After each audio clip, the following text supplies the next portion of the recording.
السلام عليكم ورحمة الله وبركاته ورقيارتي soo dhawaada waa mar kale iyo barnaamij kale Yakista TV maalinku waa Jimce waa 5 bisha September 2025 barnaamijkan maanta insha Allah tacaala waxaan ugu magac daray Trump iyo soo galootiga xagay kala marayaan haddii aan ku bilaabo waxaa maanta weerar lagu qaaday warshada weyn oo ay iska leedahay shirkadda soo saarta gawaarida Hyundai loo yaqaano kuwaas oo ku socda tamarta bateriga warshadan weerarka lagu qaaday ayaa waxaa dhistay waa dhaweyto shirkadda Hyundai waxaana ku garab dhigan meel iyadana bateriyada loogu sameeyo gawaarida ku socda bateriyada oo la charge gareeyo shirkaddan Hyundai Motor Group baa la yiraahdaa waxay ku taalaa stateka Georgia waxaana ka shaqeynayay ilaa 1200 qof waxaa dowladda Mareykanka maanta ay soo qabatay 475 ka mid ah dadkaas kuwaas oo lagu soo eedeeyay inay dalka sharci darro ku joogeen madaxweynaha dalka Mareykanka ayaa isagu wuxuu soo saaray in dadkaas ay ku joogeen si sharci darro ah dalka oo illegal aliens ay ahaayeen hase yeeshee ay yimaadeen xilligii Joe Biden madaxweynihii isaga ka horreeyay programkana uu ahaa program ay ka wada shaqeeyeen Hyundai iyo Biden haatee dadkan ayaa waxa uu ku sheegay inay yihiin dad iska soo galay dalka oo aan wax sharciga ka qaadanin kana shaqeynayay factorygan waxa ay sheegeen in baaritaan dheer oo dhowr bilood qaatay ay ku sameeyeen hay'adda ICE Immigration Customs Enforcement kadib baaritaankaasna waxa ay ku ogaadeen dad badan inay ka shaqeeyaan meeshan sharcina aysan ku haysan dalka Mareykanka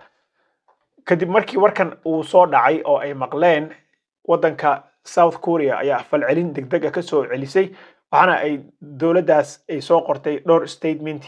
oo ay ku codsanayso number 1 waxay tiri dadka muwaadiniinteena ah oo u dhashay South Korea waa in si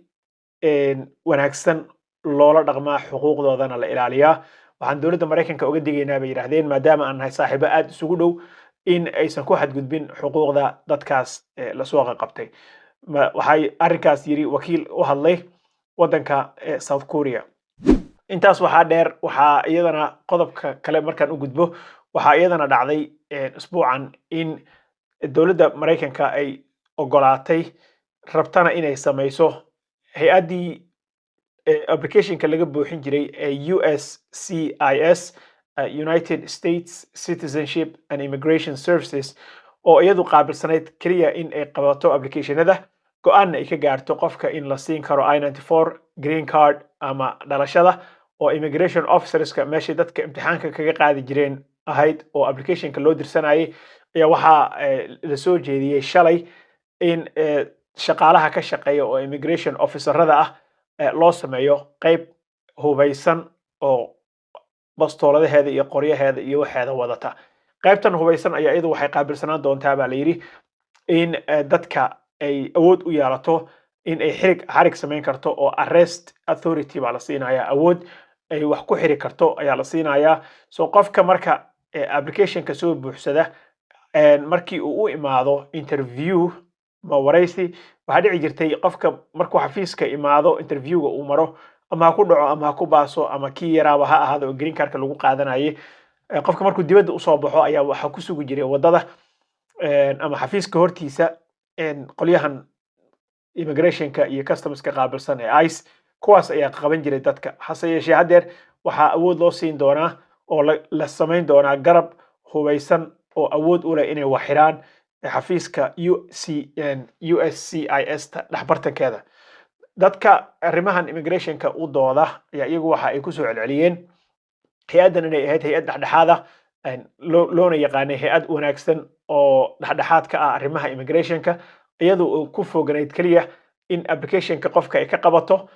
baaritaano ay ku soo sameyso background check iyo wax kasto kadibna ay go'aan ka gaarto in qofka sharci la siiyo in loo diido marka wax awooda oo ay lahaan jireen xagga xiritaanka ah oo arrest authority ah ma aysan lahayn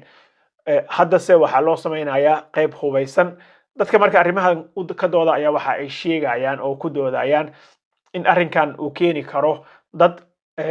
eligible u ahaa oo xaq u lahaa inay apply gareeyaan oo ama ay soo maaragtay applicationada soo dhiibtaan si ay sharcigooda u bedeshaan oo de ama undocumented uga guuraan oo u noqdaan qof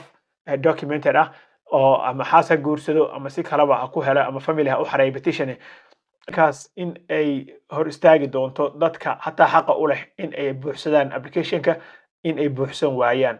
bay keenaysaa bay yiraahdeen qodobka saddexaad oo aan rabo insha Allah tacaala inaan isna aan ku soo daro waxa waaye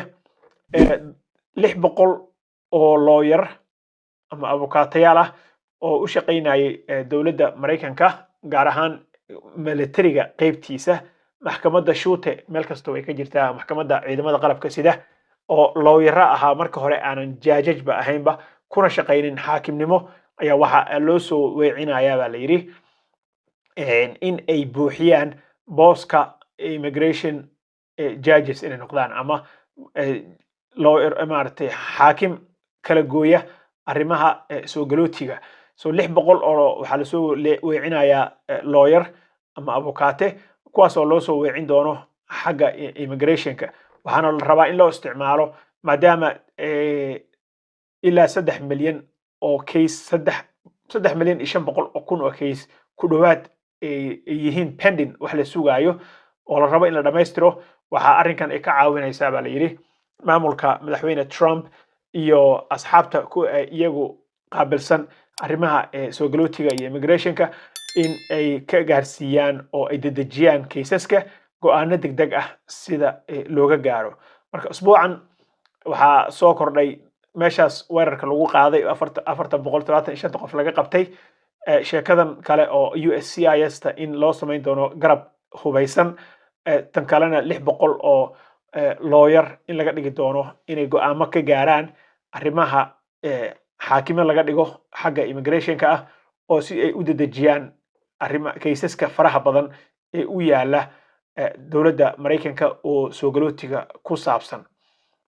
sidaas la mid ah waxa kale oo jira isna in madaxweynaha go'aankiisii ahaa in uu dadka ka imaaday Haiti iyo Nicaragua uu kala noqdo programkii ay ku joogeen ee ahaa magangelyadoonka temporary-ga ah ku meel gaarka ah TPS-ka temporary protected status-ka ahaa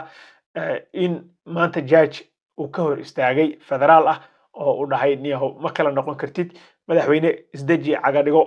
lagu dhahay madaxweynaha dalka Mareykanka go'aankaasna waxa ka hor imaaday maxkamadda federaaliga ah judge-ka arrinka dhowrka arrin ayaa immigrationka usbuucan kaliya ka dhacay marka intaan ayaan insha Allah tacaala ku soo koobaynaa waa idin salaamahayaa wassalaamu calaykum waraxmatullaahi wabarakaatuh don't forget to share the video like and subscribe to the channel maca salaama